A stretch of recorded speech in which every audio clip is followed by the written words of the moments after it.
Tapi ini bukan teman-teman, bukan untuk mengolok-olok ya. Hanya tadi kita lihat dengan kitab suci di tangan, kita periksa kebenaran itu yang saya maksudkan itu kan. Oke, kalau memang dia benar ya, tunjukkan ayat. Paling dia hanya main di kisah, dia hanya main di 2 ayat saja.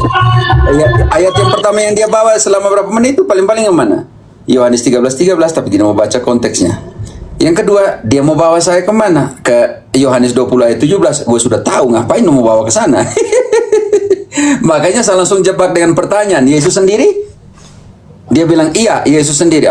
Onenes, unisitarian, G.O. Habis. Makanya saya bilang, oke, ini blunder yang dia buat. Karena saya bilang, tunjukkan ayat Yesus sendiri dalam kitab suci. Langsung turun. Itu kan. Mau ditelanjangin semua tadi, hanya kesian sekali dia sebenarnya. Ya. Teman-teman Ya, ini. Protestan sudah tinggalkan medis, jaga keturunan-keturunan kita dari pengajar-pengajar sesat di dunia maya ini. Mending cari pengajar-pengajar dari Katolik, jaga keturunan kita. Jangan besarkan pengajar-pengajar guru-guru palsu kayak Edis. Tinggalkan. Oke, silakan. Teman-teman yang lain mau komen, Soe dan kawan-kawan. Ayo. Ada anak Batak, Batak Ini silahkan. ada anak Batak, Romo. Salve, kakak anak Batak. Shalom, Salam Bu. anak Batak. Yo, salam. Shalom. Silahkan. Iya, saya mengikuti ya tadi ya. Sebenarnya kayak mana mau aku bilang ya. Tapi apapun itu tidak adil untuk Edis TV, itu nggak adil. Semuanya itu nggak adil untuk dia ya. Tapi apapun itu, aku cuma mau memberitahukan aja kepada kawan-kawan. Maksudnya tidak adil gimana? Saya tidak mengerti di sini. Ya saya melihat tadi diskusi ya dengan Romo.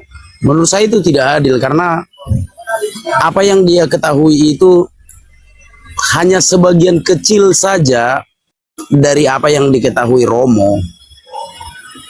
Aku percaya akan Roh Kudus, Gereja Kristus yang kudus, persekutuan para kudus, pengampunan dosa, kebangkitan badan kehidupan yang kekal.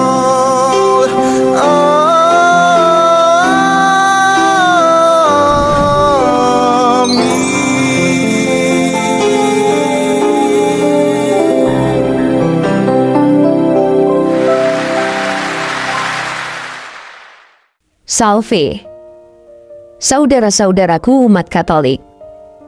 Setelah Pak Bom turun, lanjutan diskusi di Koma Romo Cafe semakin memanas dengan kehadiran sosok yang menamakan diri anak Batak, seorang apologet Protestan yang berupaya membela Edis TV. Awalnya, ia datang dengan keberatan dan mengklaim bahwa Edis hanya ingin belajar. Namun para audiens di Romo Cafe dengan tegas membantah narasi tersebut. Romo Cafe menekankan bahwa pola komunikasi Edis TV jelas menunjukkan niat berpolemik dengan membawa muatan bidat seperti Arianisme dan saksi Yehova. Romo Cafe bahkan memberikan teguran keras bahwa anak Batak telah salah kamar. Alih-alih komplain di ruang diskusi ini, ia seharusnya pergi ke Edis TV dan menasihatinya agar memiliki kerendahan hati untuk belajar dari seorang imam yang memiliki otoritas teologis sesuai mandat Yakobus 5 ayat 19-20 dan 1 Timotius 4 ayat 16. Setelah sempat meminta maaf karena menyadari kekeliruannya, anak Batak justru masuk ke dalam polemik baru mengenai eklesiologi, khususnya tafsir atas Matius 16 ayat 18-19. Ia terjebak dalam kerancuan berpikir dengan menyatakan bahwa Gereja Kristus didirikan di atas nama Petrus secara personal dan di atas pengakuan Petrus, serta didirikan oleh Petrus, yang kemudian dikritisi habis-habisan oleh Romo Cafe. Puncak keganjilan argumen anak Batak muncul saat ia melontarkan klaim kontroversial bahwa Tuhan Yesus menghendaki perpecahan gereja. Ketika didesak untuk menunjukkan bukti Alkitabiah, anak Batak tampak kebingungan dan secara keliru menyitir Matius 28 ayat 19 tentang amanat agung, yang sama sekali tidak relevan dengan legitimasi perpecahan. Romo Cafe dengan tangkas mematahkan argumen tersebut dengan memaparkan landasan biblika yang tak terbantahkan mengenai kehendak Yesus akan kesatuan umatnya. Menggunakan referensi kuat dari Yohanes 17 ayat 21 tentang doa Yesus agar semua menjadi satu, serta 1 Korintus 1 ayat 10 dan Roma 16 ayat 17 yang mengecam perpecahan, Romo Cafe menegaskan bahwa perpecahan adalah konsekuensi dari ketegaran hati manusia, bukan kehendak ilahi. Penjelasan sistematis ini membuat anak Batak terdesak secara teologis, karena ia tidak mampu memberikan satu ayat pun yang mendukung narasinya bahwa Tuhan Yesus mengizinkan gerejanya terpecah belah menjadi ribuan denominasi. Menjelang akhir diskusi, anak Batak mulai menggunakan teknik framing dengan menuduh bahwa dirinya tidak diberi kesempatan berbicara, meskipun faktanya ia telah diberikan ruang untuk berargumen namun gagal mempertahankannya. Saat seorang audiens lain turut membantah argumentasinya dengan data dan argumentasi yang valid, anak Batak malah menggunakan momen tersebut sebagai celah untuk melarikan diri dan menghilang dari perdebatan. Video ini menjadi dokumentasi penting bagaimana ketegasan doktrina Romo Cafe mampu menyingkap pelemahan apologetik yang tidak berakar pada tradisi suci dan pemahaman Alkitab yang utuh, sekaligus menyerukan kembali pentingnya persatuan gereja yang dikehendaki Kristus. Mari kita dengarkan secara lengkap dan sampai selesai perdebatan Romo Cafe dan pengajarannya kepada anak Batak. Jangan lupa like dan subscribe serta share video ini ke sebanyak-banyaknya teman, sahabat, keluarga, dan grup-grup Katolik Anda, supaya semakin banyak yang dicerahkan dan dikuatkan imannya. Stay Katolik. Ya, saya melihat tadi diskusi ya dengan Romo. Menurut saya itu tidak adil karena apa yang dia ketahui itu hanya sebagian kecil saja dari apa yang diketahui Romo. Itu tidak sebanding lah, tidak sebanding. Jadi kita harus memahami juga situasi atau kondisi edis. Anak Batak, kita harus memahami atau kita membiarkan dia mengerti seperti itu? Bukan membiarkan juga, tetapi bukan untuk menghakiminya juga. Bukan. Di sini tidak menghakimi. Tadi saya tidak pernah menghakimi dia. Saya bilang tunjukkan. Kenapa? Karena mandat yang disampaikan Yakobus 5 ayat 19-20. Kalau ada saudaramu berada di doktrin ajaran yang keliru, saya harus buat apa? Bantu dulu. Menyalahkan Romo tidak. Baca dulu ayat ini baru kau lanjutkan komen. Yakobus 5 ayat 19. Saudara-saudaraku, jika ada di antara kamu yang menyimpang dari kebenaran dan ada seorang yang membuat dia berbalik, ketahuilah bahwa barang siapa membuat orang berdosa berbalik dari jalannya yang sesat, ia akan menyelamatkan jiwa orang itu dari maut dan menutupi banyak dosa. Anak Batak, di sini tadi yang kami buat, yang tadi waktu dialog dengan dia, meluruskan kembali pemahaman Onenes yang dia punya, pemahaman saksi Yehova yang dia punya, Arianisme modern yang dia miliki. Itu ajaran sudah dianatema oleh gereja, tetapi dia menghidupi dalam konteks berpikirnya. Ini yang tadi saya sedang meluruskan, kamu berpikir seperti itu, berarti bagaimana lo?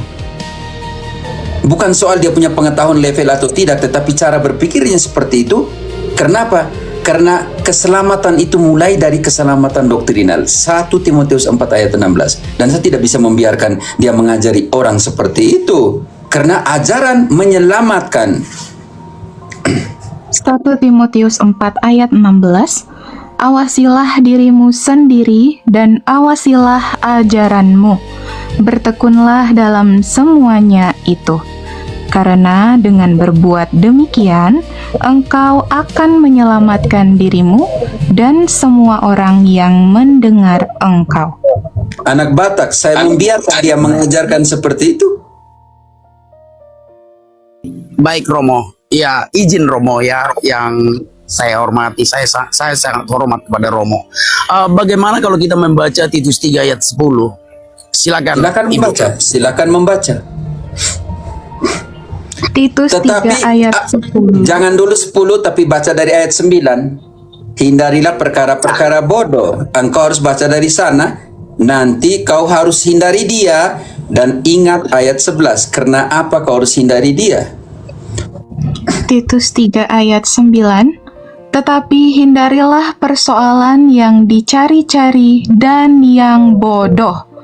Persoalan silsilah, percekcokan dan pertengkaran mengenai hukum Taurat, karena semua itu tidak berguna dan sia-sia belaka. Tidakkah itu Seorang persoalan? bidan- Jangan dulu nanti persoalan 9 itu engkau harus selesaikan di situ silsilah. Yesus dia bilang bagaimana? Yesus hamba, cuci kaki berarti dia bukan Tuhan. Tetapi pada saat yang sama dia bilang Yesus Tuhan, kan bingung. Orang yang dengar jadi bingung. Ketika saya ambil ayat bilang ini loh, di dalam kemanusiaannya berdiam kepenuhan kealahannya, dia tidak mau jelas. Kenapa dia takut ayat itu? Karena itu ayat 10. Seorang bidat yang 1-2 kali. Iya. Selesaikan dulu bagaimana ya kalau anak dia- Baru Batak. baca, Anak ayatnya belum Batak dibaca. diselesaikan dulu ya. Ayat 10. Seorang bidat yang sudah 1-2 kali kau nasihati, hendaklah engkau jauhi. Karena apa? Ayat 11-nya. Engkau harus lengkap, jangan hanya 10. Ya, engkau tahu bahwa orang yang semacam itu benar-benar sesat dan dengan dosanya menghukum dirinya sendiri. Oke, sekarang anak Batak, engkau jalan. Maksud saya tadi kalau kau baca 10 itu timbul dari 9 supaya 10 itu mempunyai alasan di ayat 11. Maksud saya bukan karena saya takut supaya tidak beri dia omong. Maksud saya lebih komprehensif supaya mengerti 3 ayat itu secara bersamaan. Silakan. Ya, baik Romo. Nah, oleh sebab itu Romo, kenapa tidak Romo biarkan sajalah dia berkembang dulu? Biarkan saja dulu dia belajar banyak dari Romo. Saya Tapi kira dia datang tadi untuk belajar. dia Dia selalu berpolemik. Dia datang tadi untuk sedang belajar. Dia sedang belajar ketika mengatakan bahwa Yesus punya Tuhan, mengatakan Yesus hamba. Dia sedang belajar.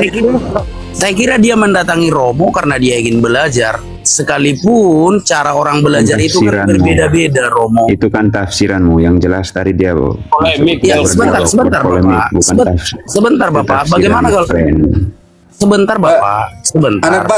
Anak Batak, engkau ini dari gereja mana nih? Saya kira tidak perlu membicarakan Penting denom. sekali Bapak. karena kalau kau seiman mulai dengan semua Edis penyakit berarti engkau mereka. antara saksi Yehova atau kau unisitarian. Makanya saya butuh tanya, engkau dari denominasi mana? Kita berbicara dari Tidak, ranah tidak. yang Ya, makanya karena engkau datang membuatkan pembelaan untuk dia, saya mau tanya di sini, engkau datang dari denominasi mana? Jujur. baik. Saya dari gereja HKBP, tetapi saya datang bukan untuk membela apa yang diucapkannya, tapi saya datang untuk membela Edis tentang cara dia belajar kepada Romo.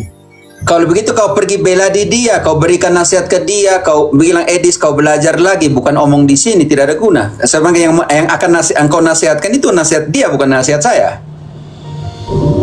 Benar, Bapak. Ya kalau begitu kau pergi ke dia yang mungkin lagi live, kau nasihatin dia, kau belajar dulu Edis.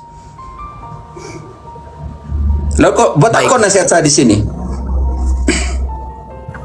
Saya tidak nasihati Bapak. Tidak. Ya kalau kau nasihati dia, berarti di sini bukan Romo. Kau harus pergi ke sana nasihati dia di sana, kan logisnya begitu. Baik, maaf Bapak. Terima kasih.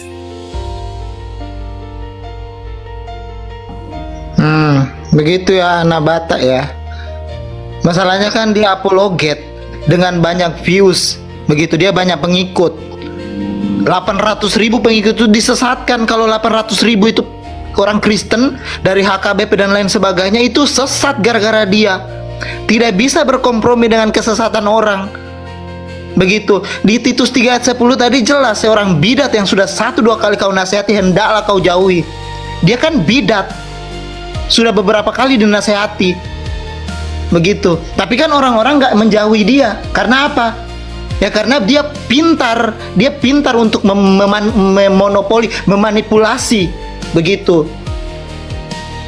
Dia datang ke sini bukan untuk belajar, begitu. Kalau dia datang ke sini untuk belajar, dia minta pandangan Romo, begitu. Romo, tolong jelaskan bagaimana itu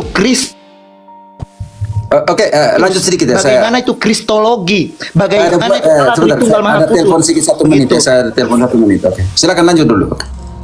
Oke Romo, begitu. Kalau dia pengen belajar seperti itu ya, anak Batak ya, dia minta ke Romo untuk bagaimana ini cara kita menginterpretasikan Allah, Putra dan Roh Kudus, begitu.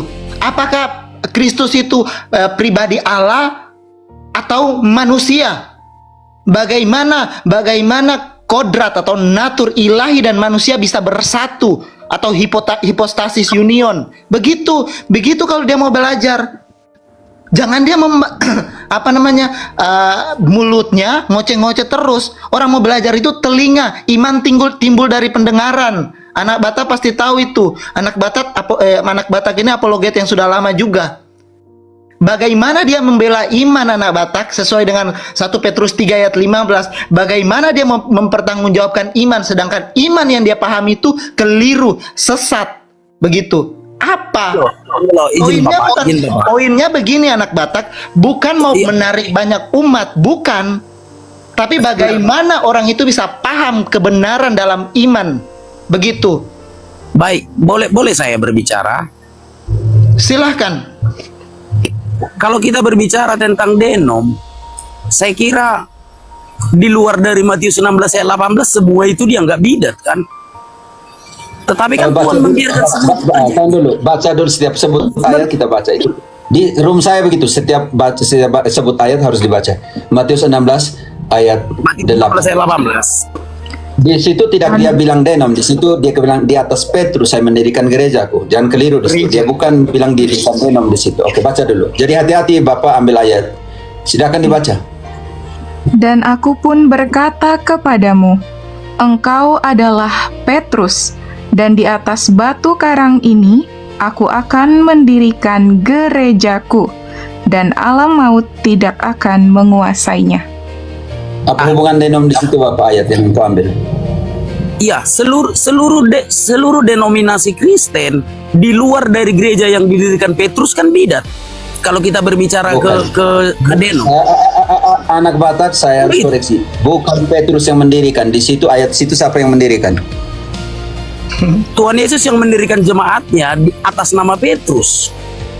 Di mana Petrus, dikatakan di atas nama Petrus? Anak Batak, hati-hati dengan setiap kata. Di situ di atas nama Petrus atau di atas Petrus? Oke, bagaimana kalau kita baca sekali lagi, Bapak? Ya. Di situ dikatakan di atas nama Petrus atau di atas Petrus. Silakan. Baca kembali. Jadi hati-hati, jangan pakai penafsiran yang di luar itu, oke? Baca kembali. Saya aja Tadi Bapak saya kelihatan engkau bilang di atas nama Petrus, di atas tidak disebut, itu tidak disebut di atas nama Petrus. Jadi kelirkan dulu, baca dulu.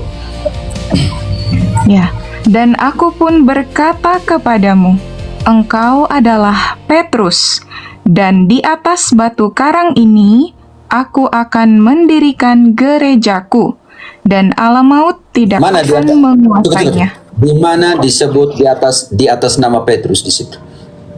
Kita baca ayat setelahnya, satu ayat setelahnya. Itu otoritas. Dan kepadamu kuberikan kunci kerajaan surga. Apa yang kau tutup dan apa yang kau buka. Pertanyaan saya kembali, engkau harus mempertanggungjawabkan bahwa Yesus mendirikan gerejanya di atas nama Petrus. Teman-teman, mungkin saya yang keliru dengar atau kalian tidak dengar dia bilang Yesus mendirikan di atas nama Petrus. Bapak, gerejanya. Antara kita berdua saja, Bapak. Antara kita berdua saja, Bapak. Engkau harus Di situ bertanggung anak siapa? Batak. Iya, mau di situ Petrus, tetapi bukan atas nama Petrus. Petrus. Bapak. Mau di situ siapa? Kepadamu kuberikan kunci kerajaan surga. Siap. Mu di situ siapa? Mau di situ Petrus. Apalagi yang Bapak bantah dari saya. Yang kau bilang tadi atas nama Petrus, tidak ada di situ dikatakan atas nama Petrus. Makanya saya katakan Bapak, gereja yang benar hanya gereja yang didirikan Tuhan Yesus atas nama Petrus. Kalau kita berbicara denominasi, Di mana di situ sebentar, Bapak. dikatakan atas nama Petrus? Aduh, gimana ya harus jelaskan gini? Tolong bantu dong teman. Di situ digunakan kata atas nama Sekarang Petrus. begini. Atau bagaimana? Saya jelaskan dong teman-teman. Ayo mungkin lebih jelas gimana Ursa. Ursa, engkau yang Protestan nih Ursa. Kau jelaskan. Saya Protestan ini. Saya Protestan.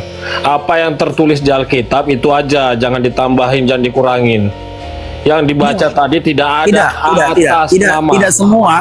Sebentar Major. Coba baca 2 Tesalonika 2 ayat 15. Sekarang Jadi jangan lari hanya dari sebentar situ. Romo. Sebentar Jangan Bapak. dulu Sebentar lari Bapak. dari situ. Begini loh Di situ. Bapak. Begini. Anak Batak. Begini loh Bapak. Anak Batak. Siap Bapak. Anak Siap Batak, Bapak. engkau dengar Karena dulu. si Di Major. situ. Siap Bapak. Jangan Karena dulu, Major Ursa. mengatakan sebentar Batak, Bapak. jangan dulu. Karena Major. Anak Batak, jangan dulu lari ke 2 Tesalonika gampang. Yang di situ harus dikelirkan. Di situ ayat dikatakan didirikan di atas nama Petrus atau tidak. Izin Bapak. Batu karang. Izin Bapak. Izin bicara Bapak. Karena Major mengatakan harus yang tertulis di Alkitab. Tidak semua yang diajarkan Tuhan Yesus tertulis di Alkitab loh. Gitu loh Bapak. Udah lari persepsi lagi. Major. Oke, tahan dulu. Ursa dengan anak Batak, kalian dua diam dulu. Saya belum omong tentang tradisi lisan atau tradisi tertulis yang engkau mau ambil tadi dari 2 Tesalonika 2:15. Saya belum ambil di situ.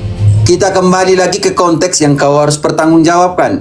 Di mana ayat itu mengatakan bahwa Tuhan Yesus mendirikan gerejanya atau dalam terminologi Protestan jemaahnya di atas nama Petrus, atas nama. Di mana ayat yang mengatakan didirikan di atas nama? Baik, kalau begitu kita baca sekali lagi Matius 16 ayat 18 dan 19. Silakan Bapak. Baca kembali. Apakah ada kata atas nama atau tidak? Ya, oke. Dan aku pun berkata kepadamu, engkau adalah Petrus, dan di atas batu karang ini aku akan mendirikan gerejaku, dan alam maut tidak akan menguasainya. Selanjutnya, Oke, ayat 19.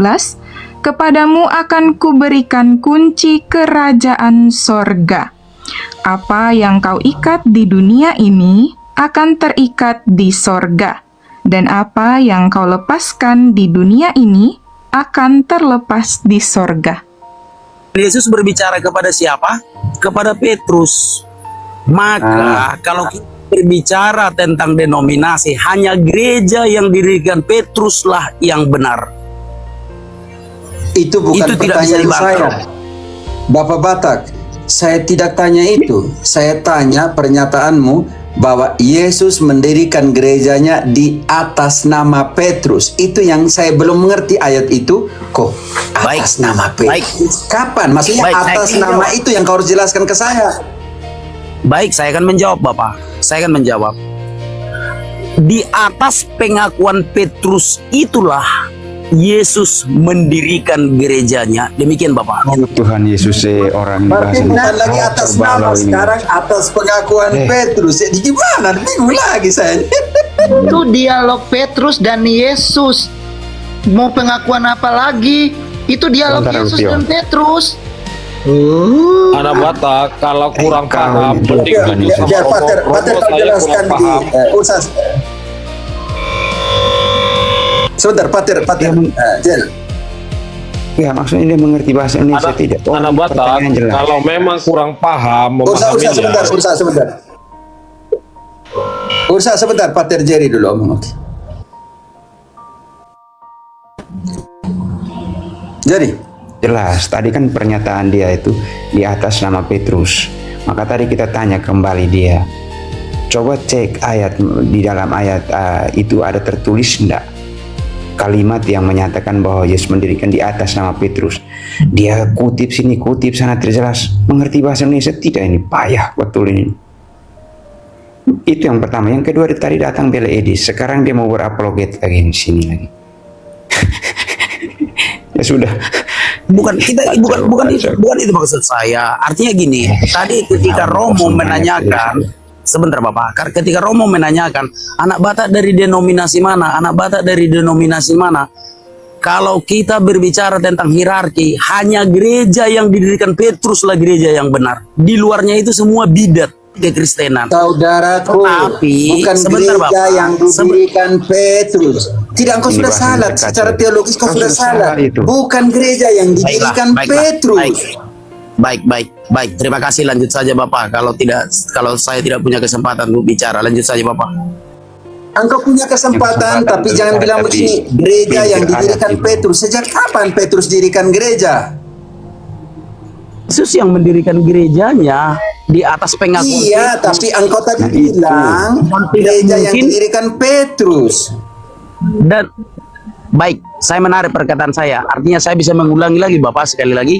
Gereja yang benar adalah Sekarang gereja. kau ulangi lagi. Baik, Maksud saya seperti itu, Baik. saudaraku. baik. Sekarang saya berkata seperti ini. Gereja yang benar adalah gereja yang didirikan Tuhan Yesus di atas pengakuan Petrus. Nah, itu yang saya ketahui. Tetapi zaman Sekarang sekarang ini, kau buktikan di atas sudah, pengakuan silakan Petrus. lanjutkan Kau Bapak. buktikan Lanjut secara saja. biblis. Lanjut. Sekarang kau jelaskan di atas pengakuan Petrus seperti apa? Saya tidak mengerti. Ini kan kita berbicara tentang denominasi Bapak. Kita berbicara tentang denominasi. Ketika Bapak tadi menanyakan saya dari denominasi mana, maka saya katakan itu tidak penting. Kalau berbicara tentang gereja yang benar, hanyalah gereja yang didirikan Tuhan Yesus di atas pengakuan Petrus. Dan faktanya sekarang ini banyak gereja-gereja berdiri yang bukan gereja yang didirikan Tuhan Yesus atas pengakuan Petrus. Oke. Nah, kenapa? Sekarang Apakah Tuhan membiarkan? Sedikit lagi Bapak. saudara dan Sedikit sekali lagi Bapak. berkasih. Sekarang saya jelaskan. Saya sudah jelaskan. Oke. Lanjut. Jangan mute kan teman-teman, biar dia lanjutin. Nah, apakah Tuhan membiarkan semuanya itu terjadi? Tuhan kan membiarkan Bapak. Tuhan membiarkan semuanya itu terjadi. Edis Ayatnya- dibiarkan. Ayatnya di mana? Ayatnya di mana? Ayat apa Bapak? Tuhan yang membiarkan semua denominasi itu pecah-pecah itu di mana itu? Maksudnya Di mana ayat yang mengatakan Tuhan membiarkan semuanya pecah-pecah? terbukti sekarang. Kita berbicara fakta loh Bapak. Kita berbicara fakta. Iya, tetapi ayatnya di mana bahwa Tuhan membiarkan semuanya pecah? Di mana ayatnya? Baik. Sekarang kita baca. Ya baik Bapak. Kita baca dalam Matius 28 ayat 19. Silakan Ibu. Baca dulu. Matius 28 Apakah di situ ayat pecah? Santai dulu. Apakah di situ bilang pecah atau pergilah ke segala bangsa dan jadikanlah semua muridku dan baptisilah mereka. Saya butuh tadi saudaraku anak Batak bilang Tuhan membiarkan pecah. Mana ayatnya? Sekarang diambil Matius 28 ayat 19 yang tidak ada hubungan. Oke, lanjut. Baca dulu. Baik, saya jelaskan setelah dibaca. Karena itu, pergilah, jadikanlah semua bangsa muridku, dan baptislah mereka dalam nama Bapa dan Putra dan Roh Kudus. Tuhan Yesus memerintahkan untuk menjadikan seluruh bangsa menjadi murid Yesus. Nah, jikalau hanya satu gereja saja yang memberitakan kepada semuanya, saya kira itu tidak efektif. Nah, maka Tuhan membiarkan gereja-gereja muncul gereja Batak, biar lebih dekat dan lebih mudah memberitakan tentang Yesus itu kepada orang Di Batak. mana ayat yang mengatakan Tuhan Sebentar, Romo. Yesus membiarkan gereja-gereja muncul? Mana ayatnya? Mana ayatnya Tuhan Yesus bilang, saya membiarkan gereja-gereja muncul, HKBP, GKI, Lutheran, Calvin. Mana ayatnya? Faktanya, Bapak, kita melihat fakta bahwa gereja-gereja Oke, itu sekarang saya muncul. sudah. Anak Batak Jadi, engkau tidak jelaskan apa? Biar saya Bapak, jelaskan. semua itu sekarang terjadi saya atas jelaskan. izin Tuhan Yesus. Mana asal seizin Tuhan Yesus pecah-pecah-pecah? Mana izinan dari Yesus? Mana? Biar bukan dia pemain. Mana Yesus izinkan mereka pecah-pecah? Mana? Terbukti sekarang kan berpecah-pecah. Itu iya, mana perkataan Apakah Yesus sesuatu- bilang dia membiarkan pecah-pecah. Itu yang saya butuh dari tadi. Makanya saya tanyakan Bapak, apakah semua yang terjadi ini tanpa seizin Tuhan Yesus? Tidak ada. Sekarang saya akan menjelaskan akar dari perpecahan. Sekarang saya akan membuktikan akar dari perpecahan. Yang pertama, Tuhan Yesus mengharapkan semua orang bersatu. Yohanes 17 ayat 21. Lebih cepat, saya mau makan siang, teman-teman. Yohanes 17 ayat 21. Tuhan Yesus mengharapkan Supaya- orang pecah-pecah atau bersatu. Ya, supaya mereka semua menjadi satu, sama seperti Engkau ya Bapa, di dalam Aku dan Aku di dalam Engkau, agar mereka juga di Cukup. dalam kita. Cukup. Tuhan mengharapkan semua orang satu. Yang kedua, Yohanes 10 ayat 16. Tuhan mau orang pecah-pecah atau masuk dalam satu kandang. Ayat 16, ada lagi padaku domba-domba lain yang bukan dari kandang ini. Domba-domba itu harus kutuntun juga, dan mereka akan mendengarkan suaraku, dan mereka akan menjadi satu kawanan dengan satu gembala. Tidak ada bilang Tuhan mengharapkan pecah-pecah. Santo Paulus 1 Korintus 1 ayat 10 menentang perpecahan. 1 Korintus 1 ayat 10, tetapi aku menasihatkan kamu saudara-saudara demi nama Tuhan kita Yesus Kristus, supaya kamu seia sekata dan jangan ada perpecahan di antara kamu, tetapi sebaliknya supaya kamu erat bersatu dan sehati sepikir. Satu. Semua, baik Yesus, Paulus, para rasul, tidak mau semua orang pecah-pecah. Kisah 2 ayat 44. Semua yang percaya tetap bersatu atau tidak? Kisah 2:44, dan semua orang yang telah menjadi percaya tetap bersatu, dan segala kepunyaan mereka adalah kepunyaan bersama. Kalau begitu pertanyaan saya, kenapa terjadi perpecahan di atas bumi ini? Batak-batak, saya jelaskan dulu. Tadi harapan Yesus, semua pengajaran tentang semua menjadi satu. Sekarang kenapa terjadi perpecahan? Mau tahu alasannya? Roma 16 ayat 17. 17, tetapi aku menasihatkan kamu saudara-saudara, supaya kamu waspada terhadap mereka yang bertentangan dengan pengajaran yang telah kamu terima, menimbulkan perpecahan dan godaan. Sebab Baca kembali, itu anak Batak tidak dengar bahwa perpecahan dimulai dari pengajaran. Baca kembali. Ya. Tetapi aku menasihatkan kamu saudara-saudara, supaya kamu waspada terhadap mereka yang bertentangan dengan pengajaran yang telah kamu terima, menimbulkan perpecahan dan godaan. Sebab itu hindarilah mereka. Hindarilah mereka yang dengan pengajaran menimbulkan perpecahan. Yang pertama, perpecahan melalui pengajaran. Yang kedua, perpecahan melalui perut. Ayat 18. Seperti orang cari uang melalui firman Tuhan, itu juga menimbulkan perpecahan. Baca ayat 18. Iya, sabar Saya belum Bapak. baca Sabar, Bapak. selesai. Ya. Sebab orang-orang demikian tidak melayani Kristus Tuhan kita, tetapi melayani perut mereka sendiri. Baca kembali 18, karena anak Batak tidak dengar bahwa perpecahan ditimbulkan oleh cari urusan perut. Baca kembali. Baik, Romo. Sebab orang-orang demikian tidak melayani Kristus Tuhan kita, tetapi melayani perut mereka sendiri.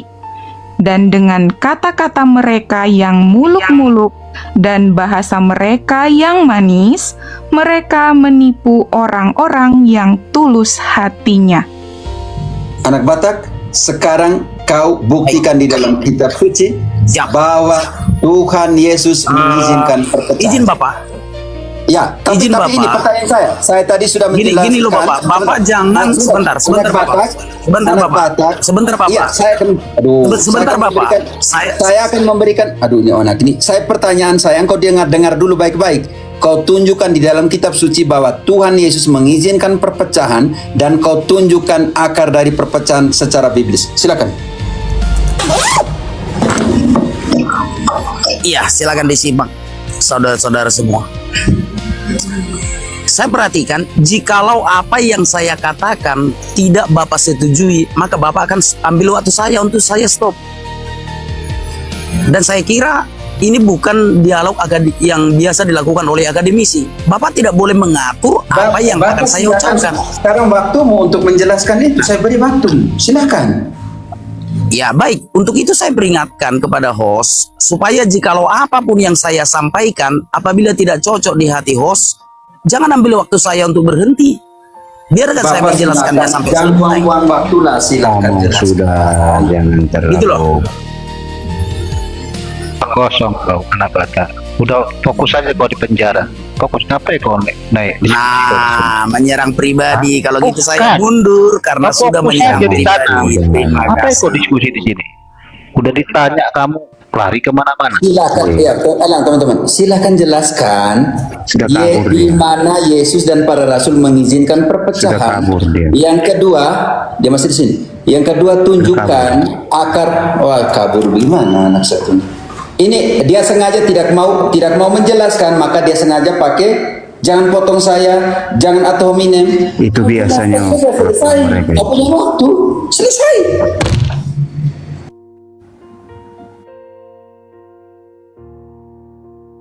Tidak ada pertesan yang lebih pintar lagi.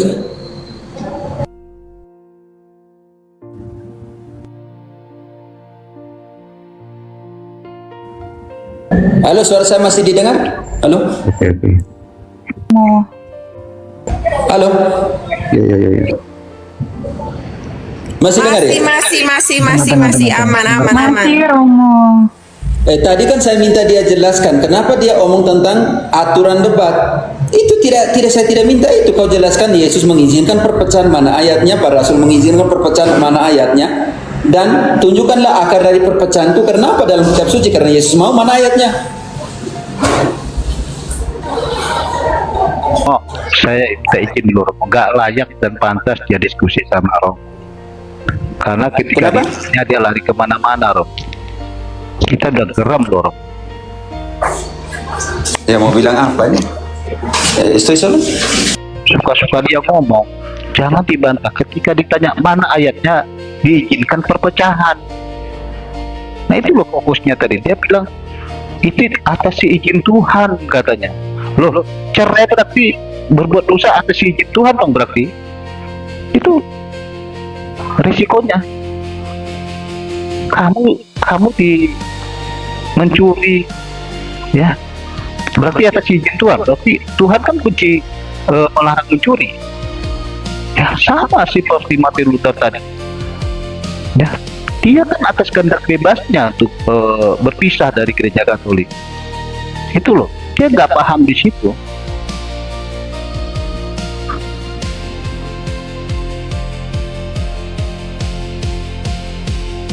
Serang pribadi ya, tapi kok bisa ya sekali dia bisa tiktokan begitu ya. Saya bukan serang pribadi. Kok bisanya gitu? Mohon maaf ya kalau dari tadi kena gak ada gunanya diskusi sama dia. Gitu loh. Gak ngerti-ngerti tapi sok pinter. Gak layak oke, loh Pak. diskusi sama orang. Ya, ya. Sama kita aja mending. Iya, oke Pak Manlang ya. Dan juga gini ya, rekan-rekan ya, coba didengarkan tadi ya. Dia yang di Matius 16 ayat 18 tadi, dia bilangnya apa? Apa yang dia katakan tadi? Di atas nama Petrus. Di atas nama Petrus. Saya cari di berbagai versi, ya, versi Alkitab ya, mau yang Albata, yang BIMK, BIS, VMD, dan lain-lain semuanya, Kabar Baik dan segala macam, di situ tidak tertulis. Ini artinya apa? Menambah-nambah isi kitab suci. Tuh, selesai. Ada apa ya, izin, sejak awal tadi dia masuk itu kan sok rohani, dia menasehat, tapi dia harusnya setelah itu kita kick dia bahwa dia kalau mau nasihat ini bukan di sini, dia pergi nasihat Edis, lalu kemudian dia menyamar lagi untuk berapologet lagi, mau datang diskusi. Itu triknya mereka, itu trik-trik yang tidak jelas itu sebenarnya itu. Betul Pak Teri. Bahasa Indonesia saja hanya tadi pertanyaan tadi dia mulai tambah-tambah kata bahwa di atas Petrus segala macamnya, lalu bikin kacau balau lagi, lalu kemudian sudah itu dikejar lagi, ditanya bahasa Indonesia yang sederhana aja tidak mengerti, lalu muter-muter kayak angin puting beliung dan dia mabuk sendiri tadi itu. Oh, Tuhan Yesus malam ini. Ya, betul ya. Jadi ingat ya teman-teman ya, itulah yang terjadi. Betul Romo, ya Romo Tapelek ya. Jadi kalau kita jeli ya teman-teman, kalau punya versi Alkitab ya, mau yang versi online nggak atau apa, selalu cross check ya. Jangan suka-suka bisa nambahin ayat sendiri atau kata sendiri di dalam itu. Saya aja ya teman-teman ya, kadang-kadang kalau ngelektor, kalau diminta sama Romo Cafe ya, lektor Kak Friska, Paman Pio, selalu perhatikan mana nih yang sedikit saja Romo sudah garuk kepala, itu pasti Romo udah gelisah tuh. Karena apa? Penerjemahnya kok kayak gini. Nah, itu ditambah lagi dengan pribadi yang tadi ya, menambah ayat sendiri. Matius 16 ayat 18 di atas nama Petrus. Saya langsung cek bahasa Yunaninya mana. Onoma auton, di situ nggak ada onoma auton. Ya, harus jeli ya teman-teman ya, harus jeli, hati-hati. Ya. Iya betul Frat ya. Izin sedikit Frat ya, Romo. Gini ya, konsekuensi logis dari narasi si Anabata tadi ya, kan faktanya sekarang kan banyak terpecah sehingga 60.000 sekte Protestan ya. Oh berarti ketika sekarang ini banyak manusia saling membumbuni seperti dilakukan oleh Donald Trump ya, membumbuni banyak orang gitu ya, banyak manusia tidak bersalah dia bumbuni ya. Berarti Protestan berdalih, oh karena Tuhan mengizinkan, karena faktanya sekarang kan Donald Trump melakukan itu, ya kan? Itu konsekuensi logisnya dari standar yang digunakan oleh Protestan. Ketika ditanya ayatnya di mana Tuhan Yesus mengizinkan itu, tidak bisa menjawab ya. Makanya Protestan di Amerika ya berjemaah mereka mendoakan Donald Trump itu ya. Berarti Tuhan yang diinginkan oleh Protestan itu bukan Tuhan Yesus Kristus, tetapi Tuhan seperti yang diinginkan oleh siapa? Bangsa Yahudi, Zionis, Farisi, dan semua sektenya. Itu apa? Tuhan yang bisa memimpin mereka untuk berperang. Sementara Tuhan kita Yesus Kristus, Tuhan kami Katolik adalah yang mengajarkan kasih. Ini saja, itu kan kita tidak usah jauh-jauh. Mereka itu kadang-kadang itu standar ganda nggak jelas. Makanya yang sering saya bilang itu 3C tadi itu, copotologi, comotologi, cocokologi. Tujuannya itu untuk mendukung ajarannya itu. Nah, makanya ketika kalau kita start dari, kalau mereka setia pada yang namanya tadi sola scriptura, cek ayat yang tadi disebut misalnya Matius 16, ayat yang disebut itu kalimatnya gimana, ada kata yang ditambahkan atau enggak dikurangi, atau katanya persis seperti yang ada pada kita. Itu kan dia tidak setia dengan scriptura tadi itu, setia dengan maunya dia tadi itu.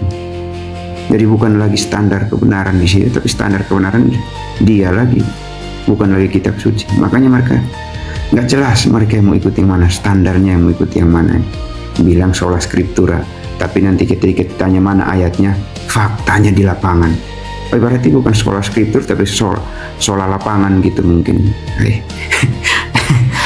Kacau. Menyala Romo. Menyala. Kalau bicara denominasi Yo, pergi tanya GB. Ini banyak, bentar, Pergi Yo. Ini tanya. banyak titik-titik penyerang saya. Gini loh, dia menghujat agama lain. Dia fokus dalam hukuman, tapi sok naik diskusi di sini. Ketika diterangkan Rob, ya, mana ayatnya Yesus mengatakan perpecahan? Oh, suka-suka saya Romo, jangan dibantah omongan saya. Itu kan nekat yang nyata namanya. Ya, biar kalian yang tipik-tipik ini biar ngerti. Ditanya mana ayatnya Tuhan Yesus itu memerintahkan perpecahan. Gitu loh. Sadar kalian yang tipik-tipik ini. Luar biasa kalian ini. Saya bilang fokus saja kau pada hukumanmu. Jangan sosok diskusi. Saya kan negur fakta. Fakta enggak yang saya katakan ini? Ngawur kalian yang tipik-tipik ini. Nekat kalian, berat ini. Orang yang saya bilang fakta kok. Nggak pula dalam hukuman diskusi-diskusi dia. Jangan dia jauh, hukuman dulu, baru keluar kamu baru diskusi. Ini Alang marah nih Alangnya. Iya. Maaf Ini Romo. harus ditenangkan oleh Ayu nih kalau Alang lagi marah nih. Itulah Om Laya. Inilah aneh Protestan ya. Ketika kita para Romo kita fokus pada ajaran, mereka lari ke jangan menghakimi.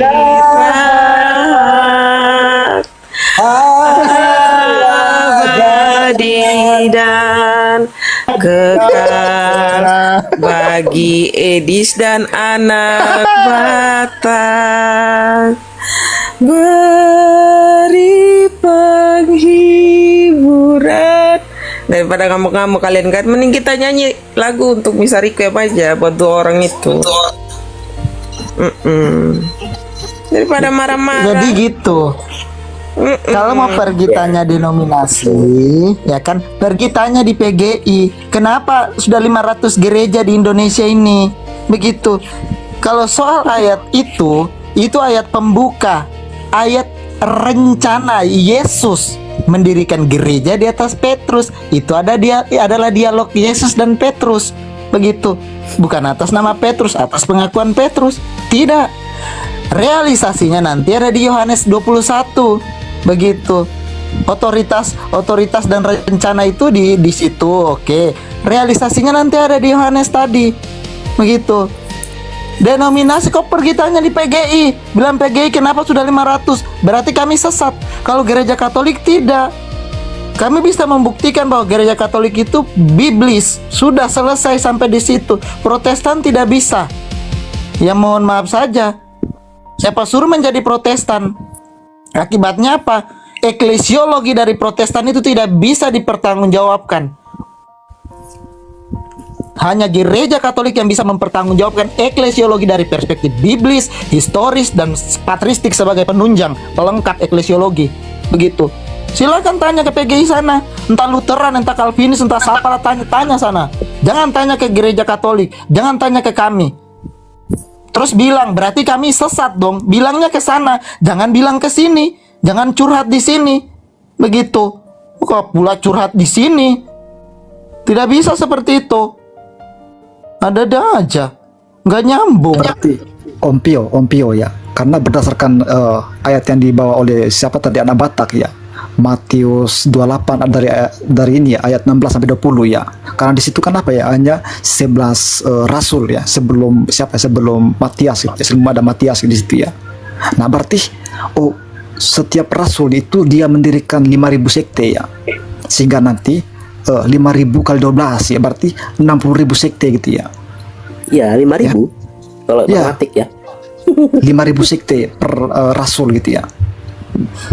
Sembarang Apa pula lah, mau ajak kami berkompromi dengan bidat? Oh, tidak bisa. Sejak kapan Yesus berkompromi dengan bidat? Hah? Dikutuk. Rasul Paulus, kapan Rasul Paulus berkompromi dengan bidat? Buktinya di Galatia, di Korintus. Itu kan surat-surat itu dengan konteks. Kalau baca konteksnya, ada masalah di Korintus, di Galatia, Efesus dan lain sebagainya, dan Timotius, uskup kepada Timotius. Jelas ada ajaran sesat yang kemudian dikutuk. Galatia 1 yang tadi dibaca sama Pak Bom, itu kan jelas. Bunyi kutukan, terkutuklah 2 kali, bahasa terkutuklah itu. Karena orang Galatia bodoh, dikasih Galatia 1 ayat 1 sampai 4. Hai orang-orang Galatia yang bodoh, no, mampus. Tidak ada kompromi dengan kesesatan kebidatan. Tidak ada. Rasul Petrus apalagi dimaki itu sama Simon Magus. Berantem Rasul Petrus sama Simon Magus, meninggal Simon Magus. Apa itu kompromi? Kompromi itu tidak ada kompromi. Bidat kok bicara kompromi. Kompromi masuk neraka, kalian kekal kalian di neraka sana, bidat hantu. Kekal kalian di neraka. Tidak ada. Yesus bilang katakan iya, katakan tidak. Pio, jangan keras, Pio. Apakah kemudian mohon maaf Romo. Jangan keras, Kita Pio. turunkan nada. Apakah kemudian kalau kita menyampaikan kebenaran menjadi musuhmu? Itu suratnya Rasul Petrus ke Paulus ke Galatia. Apakah dengan menyampaikan kebenaran aku menjadi musuhmu? Kan tidak. Begitu. Pio. Siapa yang kukasihi, kutegur dan Pio, kuhajar. bentar. Ikatkan batu kilangan, terus buang ke selokan. Pio. Kalau bidat Tuhan Kalian yang itu masuk ke room saja, kalian naik ke room saya. Kalau nggak senang kalian naik ke room saya buka live nanti. Nekat kalian. Naik kalian ke room saya. apanya? Kenapa ini? Bukan, ada yang Katolik yang relativisme ini. Coba kau, aku buka live nanti siap promo kafe. Kalian naik room saya naikkan kalian semua. Oke, saya pamit dulu ya. Oke Romo. Oke Romo. Iya, siap. Saya pamit dulu ya, saya mau saling makan ini kalian. Baik, Romo. Saran. Jangan jadikan bahan olokan ya, kesian juga Edis TV karena mungkin pengetahuan biblisnya kurang, penafsiran eksegesis hermeneutiknya dia harus belajar lebih dalam lagi. Karena itu ingat bahwa bukan soal engkau bercahaya. Ingat perumpamaan tentang apel. Jadi bintang tidak harus berada di atas semua orang, di atas pohon yang paling tinggi. Edis, kalau engkau belah apel itu, engkau akan menemukan bahwa bintang ada di dalam apel. Bintang tidak ada di tempat yang paling tinggi. Jadi terang untuk orang lain tidak harus ada di tempat yang paling tinggi. Tinggal belah apel itu dan kau temukan di dalamnya ada bintang. Pertanyaan di sini, apakah ada bintang di hatimu, saudara Edis? Jika ada damai di hatimu, ada terang di jalanmu. Carilah kebenaran dan kebenaran akan memerdekakanmu, saudaraku Edis. Aku percaya akan Roh Kudus, gereja Kristus yang ku